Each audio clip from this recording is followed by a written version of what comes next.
नमस्कार प्रिय छात्र छात्री Sidho Kanhu Birsa university 4th semester Bengali honours major 4 पेपारेर आमी आजके साजेशन दिচ্ছি फाइनल साजेशन अवश्यई तोमरा कमन पाबे एखाने शर्ट कोश्चेनेर साजेशन रयेछे मान 5 मान 10 एर प्रश्नेर साजेशन रयेछे এই যে হলো তোমাদের পেপার কোড আর পেপার নেম ভাষা তত্ত্ব। তো প্রথমে আমরা আসি একক 1 থেকে বাংলা ভাষার উদ্ভবের পটভূমিকা থেকে মান 5 এর প্রশ্ন। প্রথম প্রশ্ন, বাংলা উপভাষার বৈশিষ্ট্যগুলি সংক্ষেপে আলোচনা করো।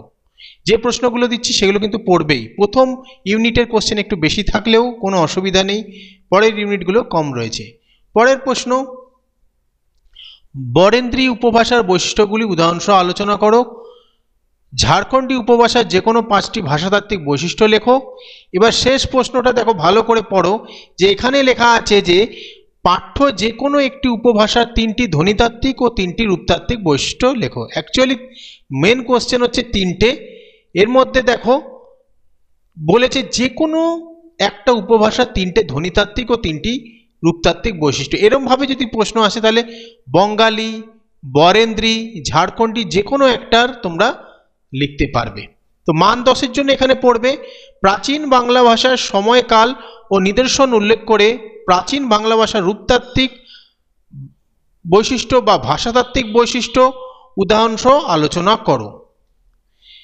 পরের প্রশ্ন, আদি মধ্যযুগের বাংলা ভাষার কালসীমা ও নিদর্শন উল্লেখ করে আদি মধ্যযুগের বাংলা ভাষার ধ্বনিতাত্ত্বিক বৈশিষ্ট্যগুলি উদাহরণসহ লেখো। পরের প্রশ্ন, অন্তমধ্য বাংলা ভাষার কালসীমা ও নিদর্শন উল্লেখ করো। অন্তমধ্য বাংলা ভাষার 4টি ধ্বনিতাত্ত্বিক ও রূপতাত্ত্বিক বৈশিষ্ট্য লেখো। পরের প্রশ্ন 4 নম্বর প্রশ্ন, বাংলা ভাষার উদ্ভব ও তার ইতিহাস পরিচয় দাও, ইতিহাসের পরিচয় দাও। একক 2 থেকে পড়বে যেটা রয়েছে একক 2তে বাকযন্ত্রের গঠন ও কার্যাবলী এবং বাংলা ধ্বনি। সেখানে মান 5 এর জন্য পড়বে এখান থেকে মান 5 এর জন্য ব্যঞ্জন ধ্বনি কাকে বলে, উচ্চারণের স্থান অনুযায়ী ব্যঞ্জন ধ্বনির উদাহরণ সহ শ্রেণীবিভাগ করো, অথবা উচ্চারণের স্থান অনুযায়ী বাংলা ব্যঞ্জন ধ্বনিগুলির শ্রেণীবিভাগ করে আলোচনা করো। পরের প্রশ্ন, মৌলিক স্বরধ্বনি কাকে বলে, একটি রেখাচিত্রের সাহায্যে বাংলা মৌলিক স্বরধ্বনির শ্রেণীবিভাগ দেখাও। মান 10 এর জন্য পড়বে এখান থেকে বাকযন্ত্রের গঠন ও কার্যাবলী চিত্রসহ আলোচনা করো। বাংলা মৌলিক স্বরধ্বনির সচিত্র পরিচয় দাও। এই দুটো প্রশ্ন। তো একক 3 থেকে পড়বে, একক 3 থেকে পড়বে বাংলা ধ্বনি পরিবর্তনের কারণ ও ধারা ও বিশ্লেষণ চ্যাপ্টার থেকে পড়বে মান 5 এর জন্য ধ্বনি পরিবর্তনের ধারায় ধ্বনির আগমন বিষয়ে আলোচনা করো। স্বরভক্তি শব্দটির অর্থ কি, বাংলা ব্যাকরণে কোন প্রসঙ্গে শব্দটি ব্যবহৃত হয়েছে, দুটি উদাহরণ বিশ্লেষণ করে স্বরভক্তির বিষয়টি বুঝিয়ে দাও এবং সংজ্ঞা নির্দেশ করো। পরে এই চ্যাপ্টার থেকে মান 10 এর জন্য যেটা পড়বে ধ্বনির পরিবর্তনের কারণ লেখো, একটাই পড়বে। একক 4 থেকে পড়বে শব্দার্থ ও শব্দভাণ্ডার অধ্যায় থেকে পড়বে মান 5 এর জন্য শব্দার্থ পরিবর্তনের কারণ সংক্ষেপে লেখো। বাংলা শব্দ ভাণ্ডারের মৌলিক শব্দগুলি সম্পর্কে আলোচনা করো।